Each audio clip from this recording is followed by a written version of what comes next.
Hello, everyone. Welcome to our Encore presentation of the CFPC's Rapid COVID-19 Evidence Reviews with the peer team. I so appreciate you taking some time this evening to hang out with us as well as the peer team. We'll have them take over the main stage here in just a few moments.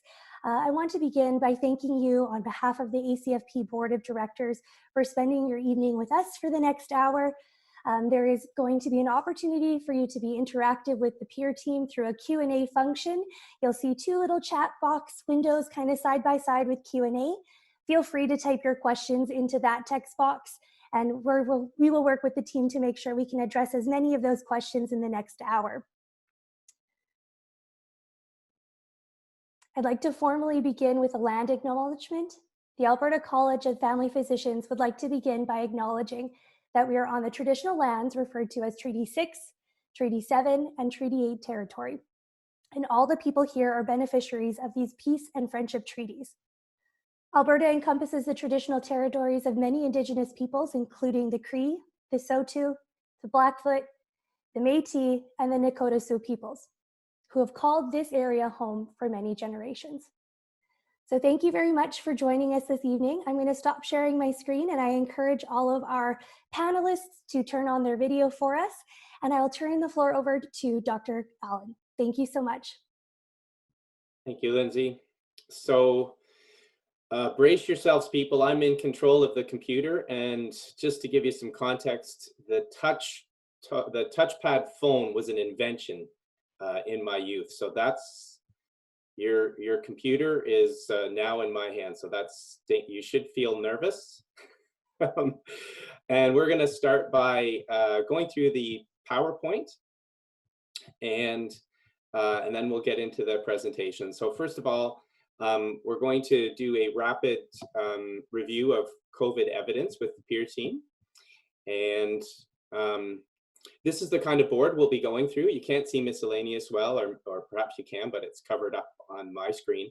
But there's testing that we'll review. So PCR testing and serology, clinical factors like asymptomatic frequency and transmission, or the clinical presentation and course. The hydroxychloroquine, which of course is very controversial due to some important tweets, and remdesivir and other antivirals. We'll also have available the masks to discuss, and in miscellaneous is the concern over ACEs and ARBs and a little bit of NSAID, more of a story back there than it is evidence for the NSAID piece, and then the assessment of dyspnea in your patients when it's virtual care. So just now we're at a stage where we need to go through. I wanted to show you the board so you can think about what you want to pick first or second. But now we're going to go through the conflicts of interest disclosures, and I'll start off with Tina, and I'll have Tina introduce herself. Okay, thank you, Mike. Good evening, everyone. My name is Tina Koronic. I'm a family physician. I work here in Edmonton at a clinic and at the University of Alberta. I'm the director of peer and co-director for the evidence and CPD program for the ACFP. I have spoken at a number of conferences that are run by not-for-profit organizations like the ACFP, but I haven't received any funding or money from industry in the last many years. So thank you, Tina. So I just got a text from Mike saying that his computer has left him. So we're going to move on to Adrian, and we'll come back to Mike when he's available. Adrian, can you introduce yourself and tell us your conflicts? You bet. So my name is Adrian Lindblad. I'm the Knowledge Translation and Evidence Coordinator for the ACFP and a Clinical Associate Professor with Family Medicine at the U of A, and I have no conflicts. Awesome. Thank you so much. Yep. Because I don't think Mike is back yet, we'll come back to Mike later, but the next is James McCormick. James, could you tell us a little bit, introduce yourself and tell us your conflicts? Yeah, I'm with the Faculty of Pharmaceutical Sciences, which is located on the bridge of the Starship Enterprise. And yeah, I've done no drug company stuff for years and years and years, probably 30 or so years ago.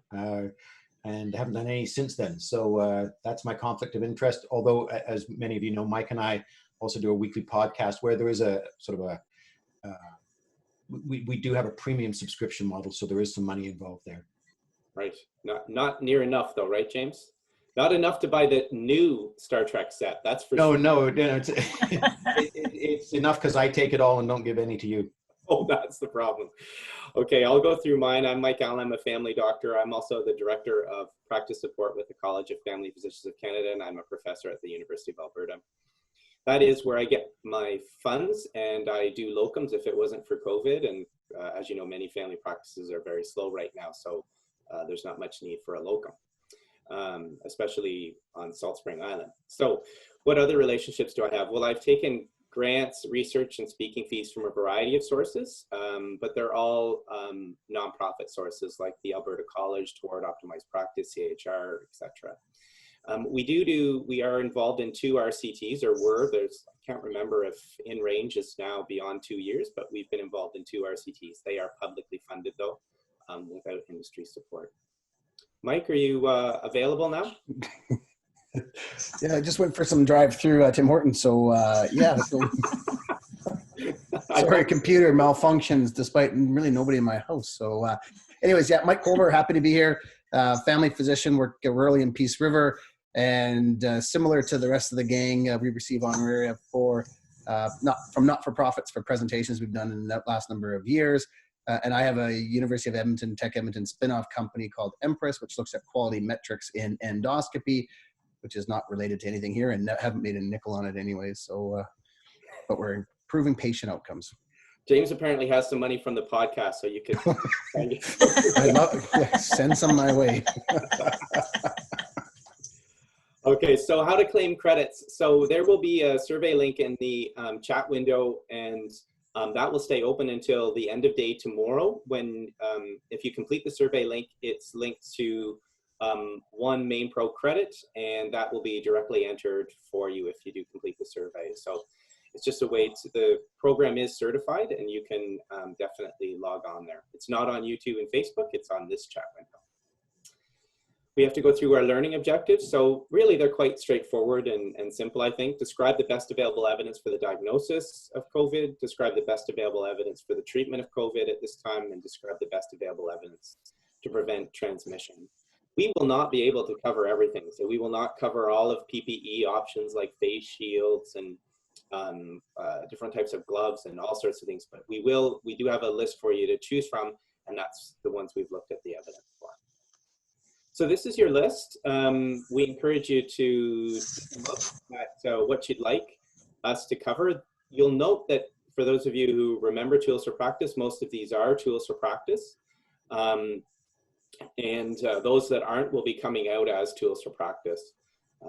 So if you really have a lot of questions or concerns about what we've written, you can definitely check them out on our website. And if there's not the Tools for Practice website, and if you don't have, if it's one that hasn't yet been published, you can definitely contact us. We'd be happy to let you know any of the details that we might have missed. Okay, and I think very soon they're going to show us the list of options. Here we go. So you can choose, and we will see the votes in a few minutes, which will tell us which ones are the ones that are picked, and we'll go through, probably pick one right away. I like that the panelists are not allowed to vote. Yeah.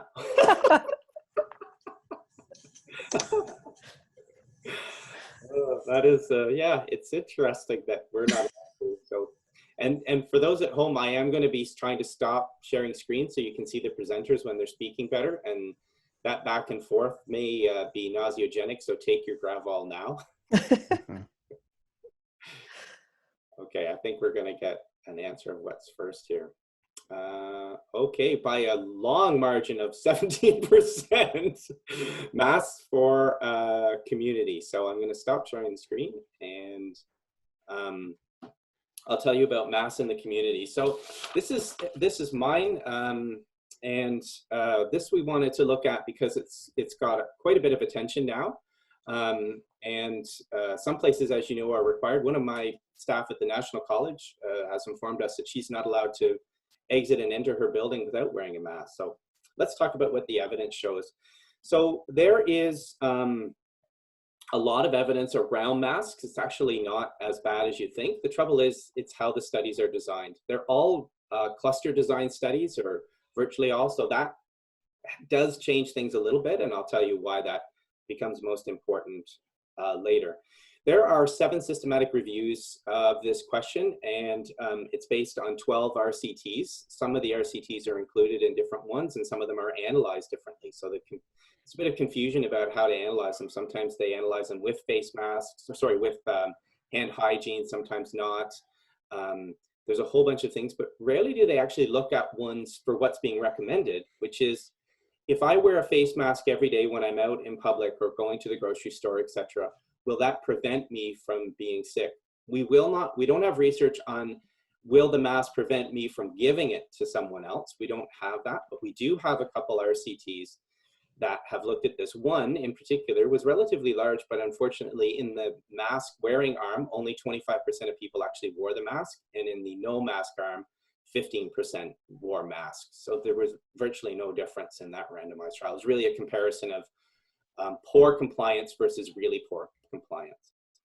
The 2 RCTs that are more relevant are done at Michigan University. And what they did is they randomized student resident sites. These people were on average 19 years old, and they were randomized to wear a face mask or not. And they did that over, I think it was 6 weeks. And what they found after wearing the mask 6 weeks, both studies were virtually identical. And the average person wore the mask around 5 hours. So that's helpful to know that there was relative compliance with mask wearing. And it really didn't matter at all whether you wore the mask or not in these randomized control trials for finding out things like influenza illness or influenza-like illness. So, confirmed influenza or influenza-like illness. And whether or not it was combined with hand hygiene really didn't make much of a difference. Now, because these trials are so similar, we meta-analyzed, and we don't have the capacity to adjust for the cluster randomization. So take what I'm about to say with a grain of salt. But if you were to guess at whether these are effective or not, for influenza-like illness, 19% of the people who wore a mask developed influenza-like illness versus 25% who didn't wear a mask. So that's a statistically significant reduction based on that analysis that I mentioned, and a number needed to treat of around 15. Adrian pointed out to me that this difference, or this rate of influenza-like illness, is very high, and she's absolutely right. It's way too high. So why is it so high? Because all they required was an upper respiratory tract symptom like cough, and you to have one systemic symptom like chills, fever, or aches. So that is probably the lowest threshold of any of the studies. But because it had a low threshold, it could get more events and actually show a statistical difference. So whether that was just fluke because of the way they defined the illness or not, there is a suggestion of potential benefit there for mask wearing in the public. There was another one that did it a little bit differently. What they said is these were families that lived in big clusters together. And so there were 5 people on average for a 1-bedroom apartment. And what they said is, we're going to have you wear masks. As soon as someone in the house gets sick, then everyone, including the sick person, wears a mask to see if that helps prevent illness. And it really didn't do a lot for influenza-like illness. But when they looked at upper respiratory tract infection in general, there was a slight difference between those who wore a mask, which had a rate of infection around 12% versus around 14% for the controls, the people who weren't wearing masks. So that was a number needed to treat of 50. That whole intervention was 55 weeks long, but the actual illness cycle was obviously much shorter. You don't get an upper respiratory tract for 55 weeks generally. The other 8 RCTs are quite differently designed and really have very little ability to inform us. What they did in those RCTs is they waited for people to come into the hospital or clinic sick, and then they said to that person, do you have family? And if they did have a family, or if they were kids, obviously they had family, and then they, and when I say family, living with family is what I mean. And if they did, then they gave them masks. And sometimes they gave them a mask, the people who were sick. Sometimes they gave the masks for the family who was at home with the sick person. And sometimes they gave masks for everybody.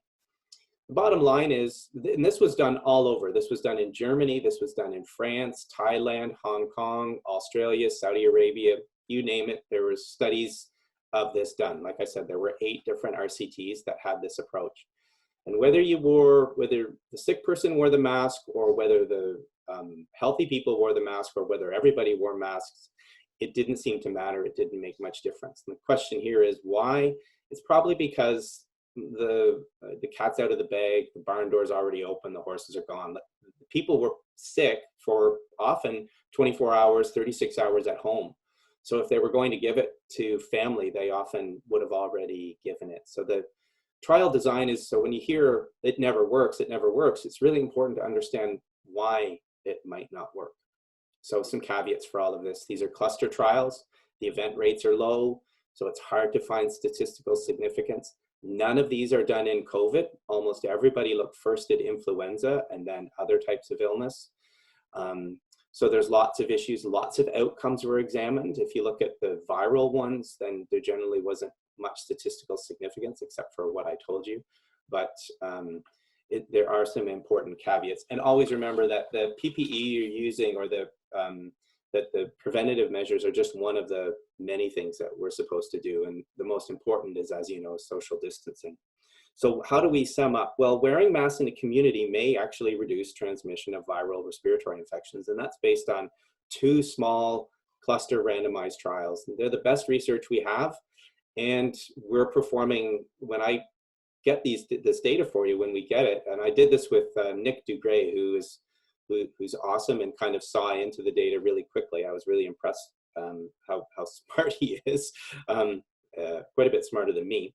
But he noted that, and we tried to do this analysis and showed that over the 6 weeks, you can take a risk of infection from about 25% down to about 19%. Mask use, that none of this shows what happens if I'm sick and I wear it. Can I prevent somebody else from getting it? The best available evidence we have is maybe not, but we don't actually know. But again, I would say none of the trials are designed to show that. So it's all, we're making hypothesis. Okay, that's about it. I'm sure we'll have some questions about that, which we'll try to get to later. I'm gonna share the screen and go back to our Jeopardy board and let you pick from some of our topics. Oh, and they've put the topics up. How awesome. If not, here we go. Okay. Mike, while we're waiting, is there a difference between an N95 mask and a surgical mask, do you think, or? So no, there's not a lot of differences there. But we'll talk about that if they ask about healthcare worker masks. Okay. Because yeah, it's tricky. It's really quite tricky. And I know if I said absolutely not, people would be angry. So asymptomatic transmission is next. And I think that's Tina, if I'm not mistaken. Okay. All right, asymptomatic transmission. I think I'm unmuted. So this is an interesting question because it really shows how our understanding of COVID has evolved over the last little while. So remember, initially the WHO said we don't think there's even transmission person to person. And then a little bit later down the road, they released a document that says that any pre-symptomatic or asymptomatic transmission is very rare and not really a contributor to transmission. However, when different groups started looking at the data and looking at how this virus was passed from person to person and looking at large databases and began to look at case detecting and figuring out how it was passed from person to person, they began to find that based on the different models that they were doing, it was very, very likely that there was asymptomatic transmission occurring. And I know that models we've been shown many models that have not panned out all that well. So we're, of course, somewhat skeptical of modeling. And actually, all of the evidence in this category is not the best, but it's the best that we have. And so that's what I'm going to present to you. So first of all, there's a cohort study out of China where they looked at just over 400 cases of transmission of COVID. And so what they did is looked and went back and did some contact tracing to see how these cases were passed from person to person. And what they found in 13% of the cases that the secondary patient reported symptoms before the source patient did. So it looked like people were catching it from other people who hadn't even developed symptoms yet. Similarly, there's another report out of Singapore where they looked at a smaller group, 157 cases of COVID, and they found that about 6% of the cases, the secondary patient again was reporting symptoms before the first patient.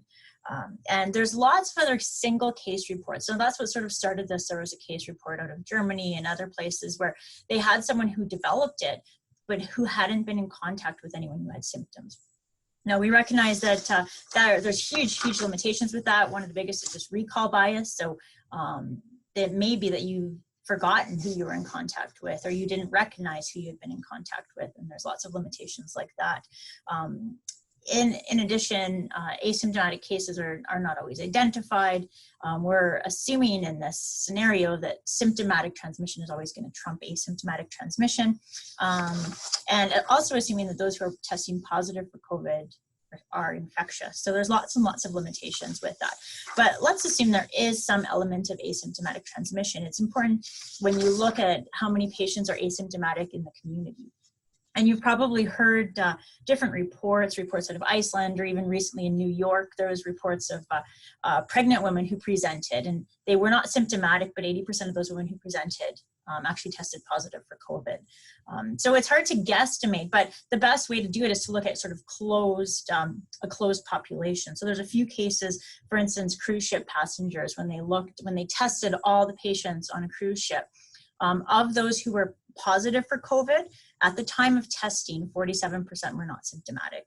Similarly, some of the long-term care facilities, there was one in Washington where they tested all of the people in that facility, and at the time, those who were positive, again, more than half of them were not symptomatic.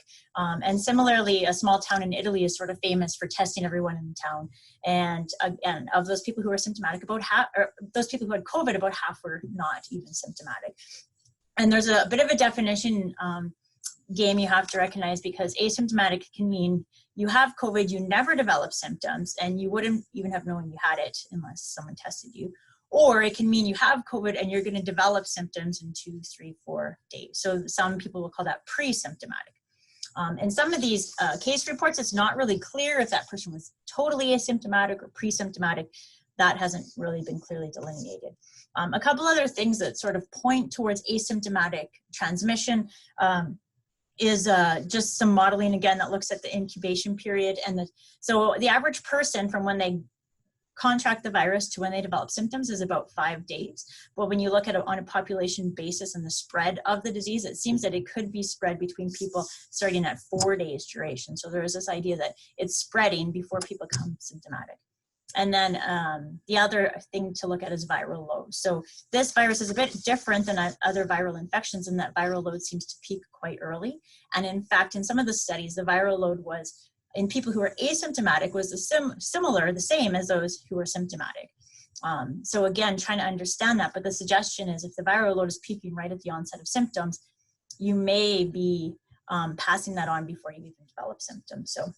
So the bottom line is that there's fairly impressive evidence that there is asymptomatic transmission occurring, which would mean that the idea of social distancing in theory may be beneficial in helping prevent the spread, because some people won't even know that they're carriers.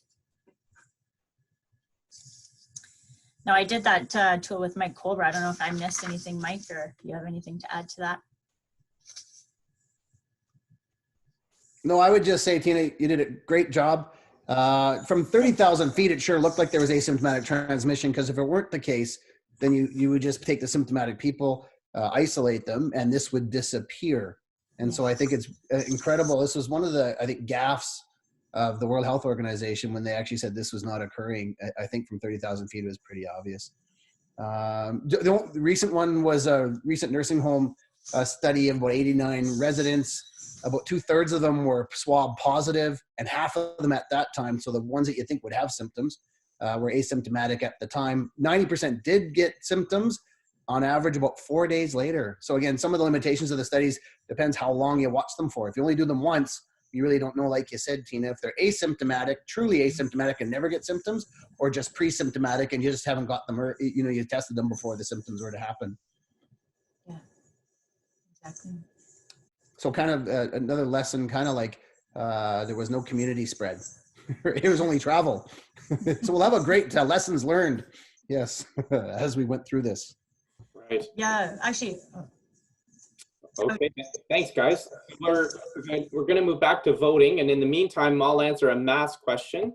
Someone said, I thought masks work to prevent other people from getting it from you, but the research is, I'm not saying that isn't true. I'm saying the research has not shown that yet, because it's really not designed to show that. It's designed to show people whether they catch the illness when they're wearing masks or not. The other ones where they put masks on people who were sick, they were in family units, and those people had already been in contact with family members for a while before they actually wore masks. And then we can get into the compliance issue and all sorts of things. So we really just, it's just that we don't know. Logically, that seems like a very reasonable thing. We just don't have, when you ask the peer group, you're asking about evidence. whether that's a good thing or not, and so we're just telling you what the evidence is. I think there's some good evidence around it.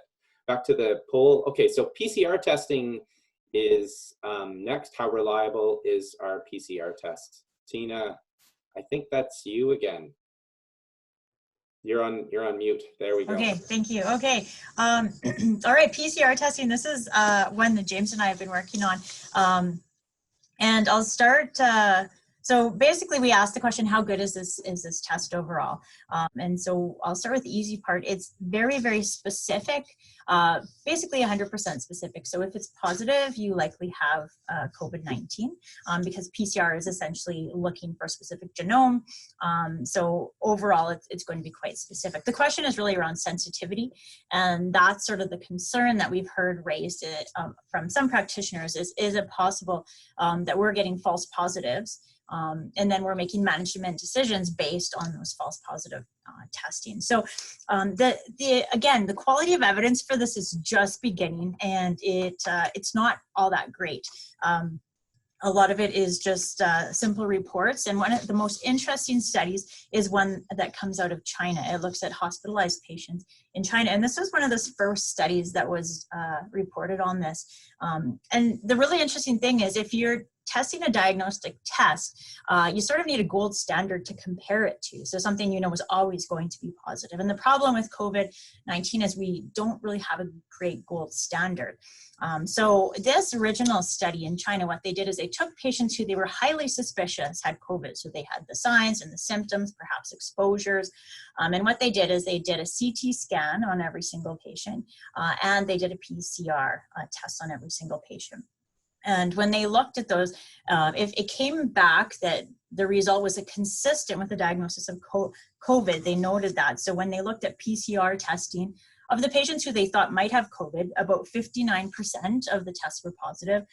And CT, about 88% were positive. So it seemed like CT might be picking things up more so than the PCR test, which is interesting. When some of you may remember when hearing that they're CTing everyone, which is sort of in that process of trying to figure out how do we figure out what these people have. So if you use the CT as a gold standard, so you say everyone who had findings consistent with COVID had COVID, then the PCR test detected about 70% of those cases. So often you'll hear that 70% sensitivity, suggesting that that's about how sensitive the test is. That's one of the first places that came from.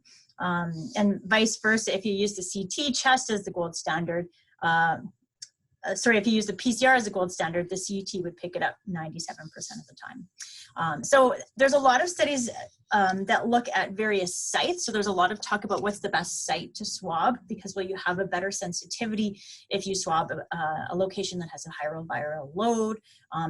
You have a higher sensitivity if you swab earlier in the disease when the viral load is higher. And those numbers are all over the place. So studies looking at that, one of the highest was bronchoalveolar lavage. I can't even say it. That was about 93% sensitive. Some of the other studies reported really poor sensitivities with other swab sites. Most of those were out of China. Now in Canada, actually, we've just seen 2 studies. They're not published yet. They're sort of preprints, so they haven't been peer reviewed. One out of Alberta that suggested that the sensitivity of nasopharyngeal and throat swabs was between 80 and 90%.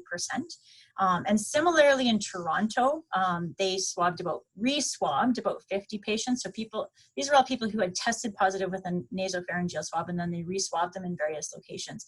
And again, they found sensitivities of 80 to 90%. So those numbers are really small. Those are small trials, but suggestive that the sensitivities are not terrible here. They're actually fairly reasonable. The other really interesting thing about about false negatives is though that it depends on sensitivity, but it also depends on your pretest probability. So if you have a very low pretest probability, you don't have a high suspicion this person has COVID, your risk of false negatives are very, very low. And so we sort of looked at this and did a bit of the math, but if your pretest probability is less than 10%, even if your test is only 50% sensitive, let's say worst case scenario, your risk of a false negative is like 5%. So it's very, very low. And trying to figure out what a pretest probability is for your patient is a big, big issue. And James and I talked about that a lot because some days I just feel like everyone has a pretest probability of 90 because that's all we talk about. And that's all, they might have a rash. I think they've got it. But if you look in the population, and we sort of did some estimates, say in the States over a similar period, there was about 50 million cases of influenza and about 1 million cases of COVID. So of people who had influenza-like symptoms, about 2% had COVID. And similarly, if you look at the positive testing rates in Canada, and that's not a great indicator of prevalence, but they've been consistently under 10%, closer to 6 to 7. So in a community setting where patients, you don't have high index of suspicion, your risk of a false negative is very low. In a hospital setting where you might have someone who has X-ray findings or has known exposure, then your risk of a false negative can be much higher because your pretest probability is going to be a fair amount higher.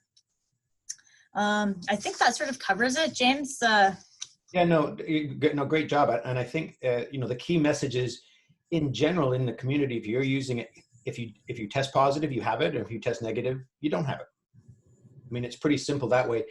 Where all the discussion and debate is once you've tested positive and you have it, then your pretest probability is now probably at 50 to 80%, let's say. And when that's the case, now we're talking about if the test is not very sensitive, now we're talking, let's say it has a sensitivity of 70%. We're now talking, anywhere from 15 to 25% of things will be false negative.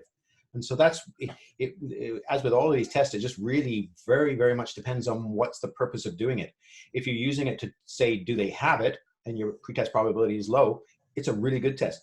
If you're saying you have it, we want to know if you got rid of it, then it's not that good unless the sensitivity is, well in the 95s to 99%, which at present it's not.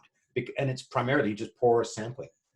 The one caveat I'd add to that, James, is as you mentioned, the pretest probability. So the other group that has a high test pre-probability is the really sick people who are in hospital and have many, many features of COVID, and yet they test negative. And so there's strong advocacy there to keep repeating it, just as you mentioned, because the pretest probability is so high, and many of those on repeat testing will demonstrate being COVID positive. But that's the other kind of subgroup where the pretest probability is so high that it warrants, knowing the false negative rates are high, then it warrants retesting. Okay, let's go back to voting. Thanks, Tina. Thanks, James. We had some questions about the precautionary principle, and that's the idea of wearing a mask, because even if it's not great, it's still better than than not doing it because we're hedging our bets and trying to be as safe as possible. That's absolutely true. There's comments that the evidence isn't perfect. They're absolutely right. And that comment again around it's asymptomatic people. So why don't, given that there's asymptomatic transmission likely, then maybe we should be wearing masks based on the kind of precautionary principles. Absolutely. There's not a lot of disagreement there. And then there's questions about epi evidence. And when we extract from randomized trials who complied and who didn't, we're kind of converting it to observational or epi data. When you look at that data, it's awesome. The masks look like dynamite. But one of the problems is the people who are complying with wearing the masks are the same people who would be washing their hands very regularly. They'd be being careful in other circumstances. So what you're capturing is a sense of really well-behaving people who want to prevent infection. And so you're not really comparing masks to no masks, you're comparing really safe people to less safe people. Anyway, what's our vote, guys? I didn't see our vote in the end. There we go. Serologic testing. I think that's over to you, Mike. You bet. So can everybody hear me? Excellent. Okay, so serology testing. When I heard about serology testing, I thought, oh man, this is the holy grail and this is what we really need. And then we started looking into it and went, man, it's not quite as great as we seem. So I'm just going to talk about a few things and a few reasons why we may or may not use serology testing and a few of the issues with them. First, maybe I'll just bring in, if you're using serology testing for diagnosing COVID, it's probably not ideal unless they're really, really sick and you don't believe the initial test with PCR. I'd probably just do a PCR again. It often takes, so there's, the evidence is coming out of China again, and similar to all the clinical information, our serology information is coming out of China first, and I really think we're about 2 to 4 weeks away from getting some North American and European data. That being said, there were 3 studies in China, one that wasn't very good that just randomly chose some times of which to test serology in their patients to see when this serology IgM and then the IgG became positive. That one found out that really about 4 days for IgM to be positive, and that's really all you can take off that. So if you're using it early, it's not going to help you out. 2 other studies above 85 and 173 admitted patients confirmed COVID. Again, confirmed COVID, like Tina says, sometimes depends on the study, whether it's a PCR or a PCR plus chest CT abnormalities. And basically what we can find from these other 2 studies is that the IgM started at about 7 days ballpark to about 2 weeks, and then went up and then went down, and IgG started going up about a week or 2, 1 to 2 weeks as well, and kind of remained elevated. How long they remained elevated, we don't know because these studies are all relatively short, about 30 days. So really, we know that it takes a number of days to be positive. So don't use it early because it may be falsely negative. Now, if you're going to use the serology, the antibodies to tell the prevalence of disease in your community, that's not unreasonable. Basically, they've done some of these studies, and one of the studies that got a little bit of playtime was in Santa Clara out of Stanford, and through Facebook, they advertised for a drive-through clinic, took some blood from these patients and determined the prevalence, or what was what proportion of patients were positive. So out of about 3,300, 50 were positive, so that's about 2%. Now they did some adjusting for so people that respond to Facebook maybe are different than those that don't respond to Facebook, so they tried to increase or try to adjust for racial minorities and social economic status, and think that with adjusting about 3%. So they kind of came up with a 2 to 3% of patients, of your population may have had COVID. So if you actually took that math and extrapolated to Canada, and if you think it's true, so 2% would be about 750,000, and about 3% would be over 1 million. So that's about 10 times what we think as far as cases go at present. Now, some of the issues with these tests, these are qualitative tests, not quantitative. So it's a yes or no. It's like a pregnancy test. You're not like 100% pregnant. It's yes or no. And so the problem with this is like the PCR, serology is very specific. If you're positive, you probably had it, although there is some theoretical risk of cross-reactivity to other coronaviruses. But the sensitivity it may not be great. And the sensitivity will range in 3 different studies that I've found from Germany, the UK, and again, Santa Clara, from about 40% to 70% to about 99%. Well, I think it's really, really important to have high specificity for this.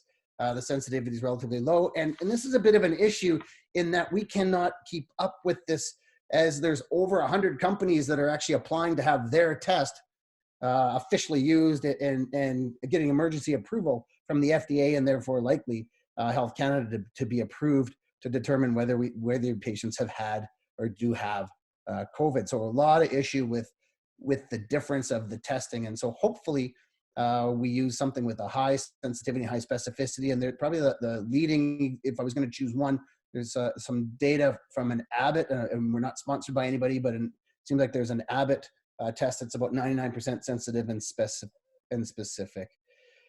So I guess I guess the number one, the kicker is we don't know whether having these antibodies really convey immunity. And that's the $1 million question. And I don't think we're going to get that evidence or that answer probably until we actually develop a vaccine and then determine your antibody response to the vaccine and how that pales out clinically. So if I was going to just if I was a wish and how I think things should go in the future, we could use this for prevalence if we really wish to know the overall prevalence and say, oh, well, that was interesting. It was a lot different or a lot similar. We really do need to determine the long-term IgG response. I don't think we're going to reinfect patients that have IgG to see if they're immune or not. Again, really waiting for vaccine status. So although it looked really, really great when we first looked at it, there are some issues, but stay tuned because I think this is an evolving area and likely to be changing in the next few years. And out of these over 100 companies, I suspect that our regulatory agencies will probably choose a few and hopefully publish the true sensitivity and specificity of these tests, both on COVID infected and not COVID infected patients. Thanks, Mike. That's awesome. What I'm going to do while we're waiting for the next voting screen to come up is I'll ask Tina and James to address a couple questions. One was, if you test positive, can you test positive after recovering from the virus? Okay, I'll start since James is muted and not. Yeah, no, my Zoom crashed and my video's all screwed up, but you got audio. So I like Mike and I, we have faces for radio, so it's all good. Okay. So there have been some case reports that have come out that after people have recovered, that remember there was sort of a couple panicked articles about this. They had recovered and then they were testing positive for the virus again. But there is actually there's a lot of discussion about what that means. So and I think I even heard one of the leaders of the country said, oh, it's just dead virus. So this idea that you still have this RNA present, and which is again, so nobody knows. The presumption is that you're not infectious, that you may still have the virus just lingering around, but it's not actually alive. And I do know in the case that was reported in the literature, they followed those patients to see if they became symptomatic again at any point. And I can't remember how long they followed them, but they didn't become symptomatic. I don't know that they followed them to complete resolution of that viral load again, though. And I was going to add, it's also positive. Let's say you had it, and then you do a test and it shows that you don't have it. That could be the problem with false negatives. So then you test it again and you still have it. Yeah. So that's it. It's a bit of a gong show with that sort of sports. Now, if you tested them every day, which, and I'm not sure many people would be thrilled by that, but if you did it every day, you might be able to pick that up. But that's the problem, is they may or may not be sort of reinfected or whatever it is. It's really a tricky thing to know. Okay, so that was awesome, guys. Thank you for the poll. It looks like we've got ACEs and ARBs and NSAIDs, and that means Adrian Lindblad is on next. You bet. Okay, so this one is a little bit different. It's not really an evidence summary so much as it is a story, kind of like Mike referred to a little bit earlier. So in early March, there was a letter to the editor published in a medical journal stating that maybe the reason certain populations, like people with diabetes or hypertension, are having worse outcomes with COVID is a result of the medications they're on, specifically ACE inhibitors and ARBs. And they went to theorize that the reason this is because ACE inhibitors and ARBs can increase an enzyme called ACE2, which the coronavirus needs to enter the cells and then cause infection and make things worse. There was no references. There was no studies that this was actually any kind of observational data or anything that this was happening. This was based purely on speculation and the mechanism of action of these drugs. So we didn't have a lot for ACE inhibitors and ARBs for quite a while. Until recently, we've actually had a couple of studies published. So we had 3 observational studies in the New England Journal published in the last couple of weeks. And they were all quite high quality studies for being observational. And they looked at a few different things. They were done by different groups. One was in Lombardy, one was in New York City, one was using an international registry. But what they found is that the ones that looked at is being on an ACE inhibitor and ARB associated with a COVID infection. The answer was no. Other ones looked at severity of infection, and again, they found no association once you adjusted for the reason these people were on the medications in the first place, being at a higher risk for complications as it is. When they adjusted for those, they found that there was no association. Now, there was a study from JAMA Cardiology, which is also just published last week. This was a much smaller study looking at a couple of clinics in the States. And when they looked at those medications and associated with a COVID positive test, there was no relationship. They then did look at people specifically who had COVID positive and to see what their clinical outcomes were. They did find an increase in hospital admissions and ICU admissions for people who were on these medications, but there was a lot of caveats with it. So they tried to do some adjusting for some of the different confounders, but there was a very large difference in the health status of the 2 groups. So just as an example, people who used ACE inhibitors and ARBs were about 10 years older than people who weren't. So you can adjust for that, but it just goes to show that there are a lot of other factors that could be going on that you can't make those adjustments for. As well, one of the other big confounders that they did not include in looking at their adjustments is they didn't look at people who had any end-stage renal disease or renal dysfunction of any kind. So I don't feel the data is particularly reliable. It was also a much smaller study. If we shift now over and talk about NSAIDs, NSAIDs is also fascinating. So NSAIDs, this whole theory originated with that same letter that talked about ACE inhibitors and ARBs. It was one sentence saying that NSAIDs, in particular ibuprofen, could be problematic. No studies on that. Shortly after that came out, the French health minister tweeted that we shouldn't be using ibuprofen, we should be using acetaminophen.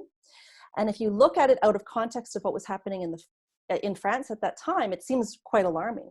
But the reality is that France had actually been, since at least 2018, their pharmacovigilance program had been looking at case reports and some research looking at the use of NSAIDs and some complications from bacterial infections.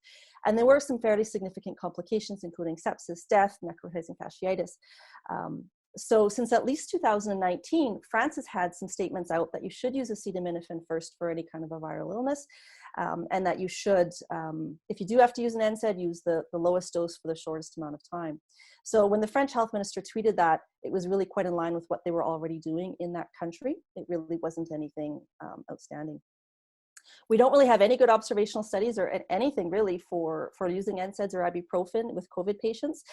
One of those well done observational studies I mentioned from the New England Journal did look at NSAIDs as well, and again found no association with NSAID use and COVID infection.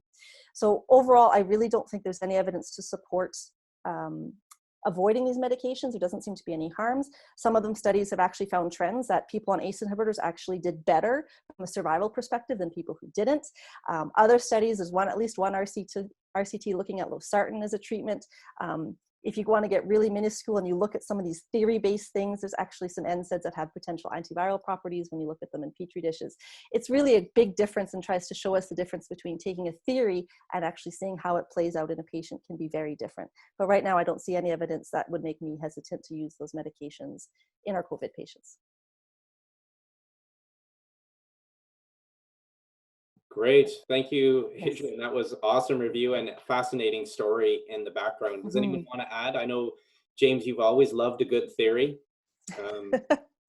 Trumps any level. Yeah, I mean, and it's the problem with anything else. You know, you have to make sure, like we may not even get to hydroxychloroquine, but just because there's a reason why it might work doesn't in any way, shape, or form mean it will work. And so, I mean, that's why it's so important to have at least look at the best available evidence.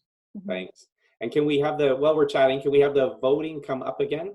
We did kind of just address one of the questions in the way, and I meant to be mentioning people's names. I'm sorry I'm not mentioning your names. I did see Marco was a longtime listener, first-time caller, which which I did really. Lamenting of the NHL season being closed. Yes. Overtime open line. And I saw Laurie's name and a bunch of others. So we really appreciate you tuning in. And I did want to ask, there was a question about when PCR tests are negative, what should we do? Should we do a CT scan? And I think this would all depend on the context of the patient. A very ill patient, you might be thinking that, but in someone who's only moderately ill, you just kind of watch them and retest. I don't know, Tina, that was yours, but anyone can weigh in. Yeah, it's interesting. Actually, I just saw there's other studies. I saw Norway just put out a preprint study looking at CT scan use for diagnosis of COVID as well. So it's not just studies out of China. There's other countries that are using this and looking at it. Their conclusion was that still CT alone is not 100% enough COVID, but in the original test, it does seem to be more sensitive than the PCR. So they may be an adjunct, but I agree, it would only be in a certain population.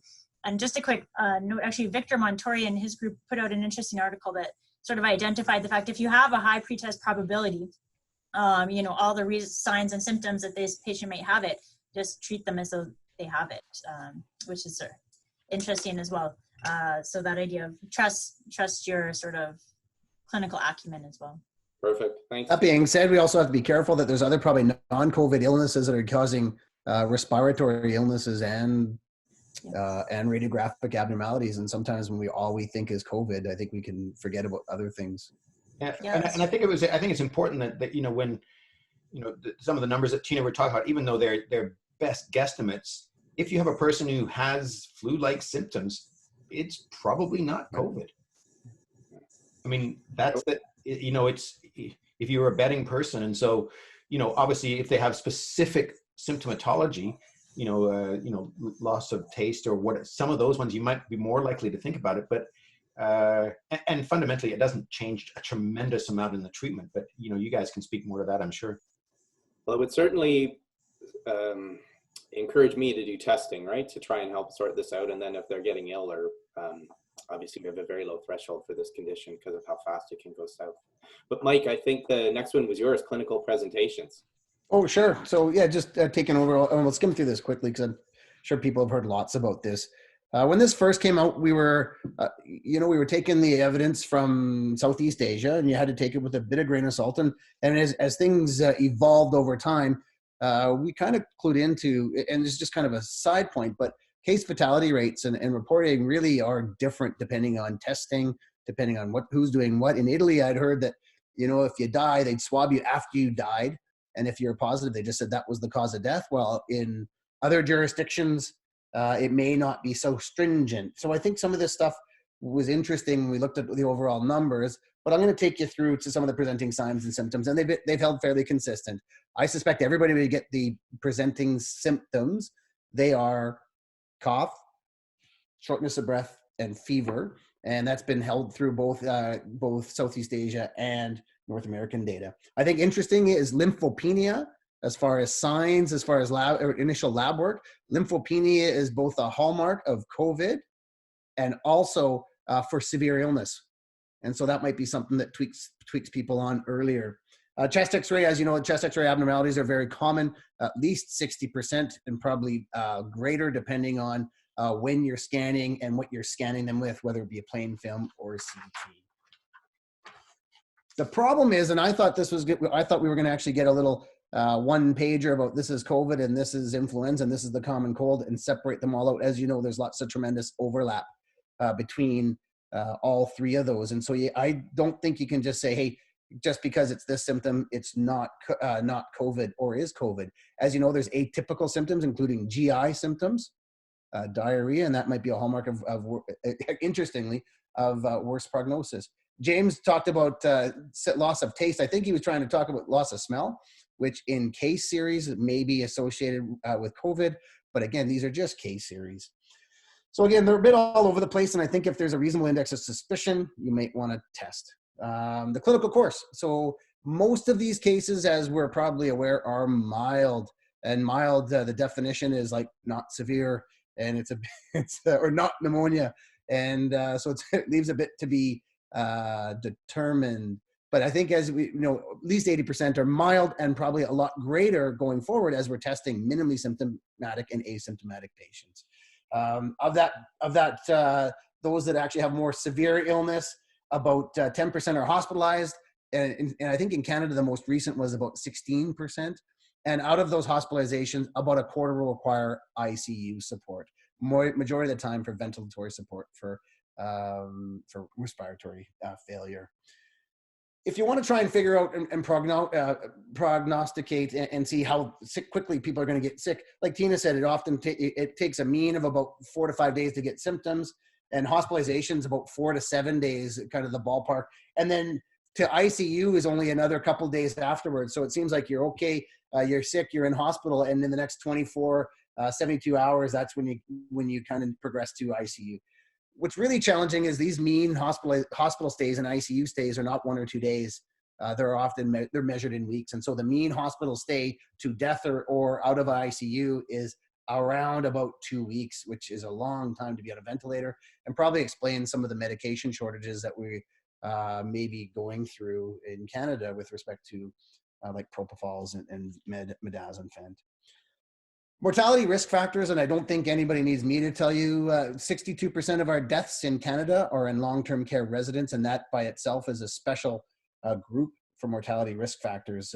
When it is highly pervasive when there's an outbreak, often because of just the way these units are set up, but also the comorbidities, and often in a long-term care facility. This is North American data. Unfortunately, about a third of these patients will die if you get COVID in a long-term care facility. As you know, also age, and age is obvious. Is also associated with long-term care. Age is also associated. In Italy, 96% of the deaths were over 60 years of age, and mean age of the Italians that died was 80. There are one-offs of younger people dying, but the majority of them again are older. Comorbidities, the mean number of comorbidities from Italy was 2.7, and they can be anywhere from COPD, hypertension, diabetes, cardiovascular disease.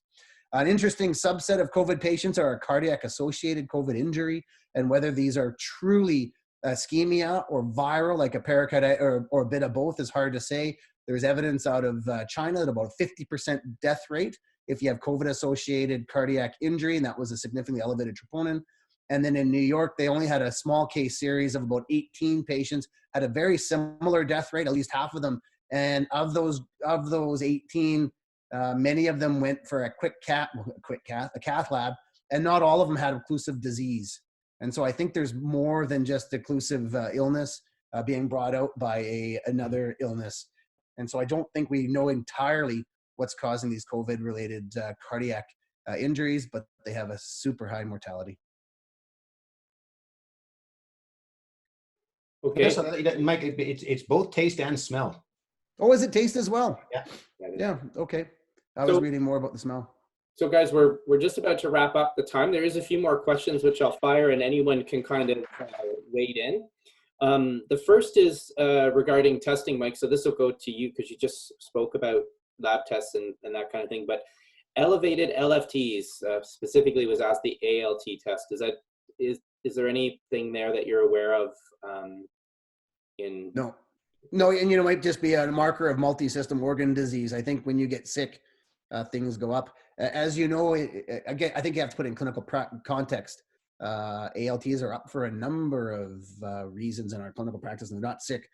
It may be just a quinkydink. If they really are sick, I'd worry about some potential multi-system organ. Yeah, for sure. They'd be getting really sick. So one of the questions, which was over to Tina and James, this is, I think, regarding PCR. So I get a negative that I think is false. Is there actual evidence of when to repeat that test? What's the best time to repeat that test? And I know, Tina, you'll answer with evidence, but you also had this as a clinical question as well. You mean like in my own personal experience? Yeah, in your practice. Yeah. Yeah, well, like I said, all my pre-test probabilities are always like 90%. So I had a patient test, it was negative. We really thought this was COVID, retested it, still negative. So I don't think that James can correct me, I don't think there's any evidence on retesting. All we know is the evidence suggests the longer you are out from the development of symptoms, the less likely it is to be positive. So if a patient has symptoms, the sooner you test them, the better, the more likely you are to have a positive. Yeah, and again, the fact that it was negative is, if for sure it was COVID and it's negative, it's a sampling issue. So you can repeat it anytime. If you still have crap sampling, it's going to be negative. And so that's the tricky part about doing the testing, right? Is you have to get a good sample, and because of the number of false negatives when you have such a high, if you have a very high probability, I don't think we'll ever be able to answer that specific question. I don't think. I know, and the sampling is such a key thing for those of us in practice. We've seen it done where it's, you know, someone's trying to get into your cerebellum, they're just grinding at the back, and then the next person is lightly swabbing your nares, the outside, you know, kind of thing. So there's a huge difference actually in how we do that. One other thing was spread among children. Are children at more risk of spreading this, less risk? What do you think? Anyone can weigh in on that, because I don't, like, that would be the transmission stuff. Tina, did you look at any of that, or do we have that? I didn't look at children specifically. I know that children are it seems more likely to be asymptomatic, but how that correlates to spreading, I don't know. I know, because I bet you many people are putting that in the context of some places returning children to schools, right? I think that's some of the thing that's kind of going on in our minds. Well, looks like we've gone through our time, and we really appreciate everybody tuning in. We will have a summary slide. I'm not going to put you through the horror of me trying to find that, do this, share my screen again, but we do have a summary slide. But as I mentioned to you, please don't hesitate. That will be on the ACFP website. It's going to be on the CFPC website under the webinar page. But do check out the tools for practice. Remember, this is certified. And both ACFP and CFPC are both continuing to do COVID-related webinars in the future. Thanks so much for joining us. Thank you to our peer panelists. Thank you so much for spending an hour with us this evening and doing this Encore presentation. Thank you everyone for tuning in, and we hope you have a great evening. So take care. Okay. Bye. Good night.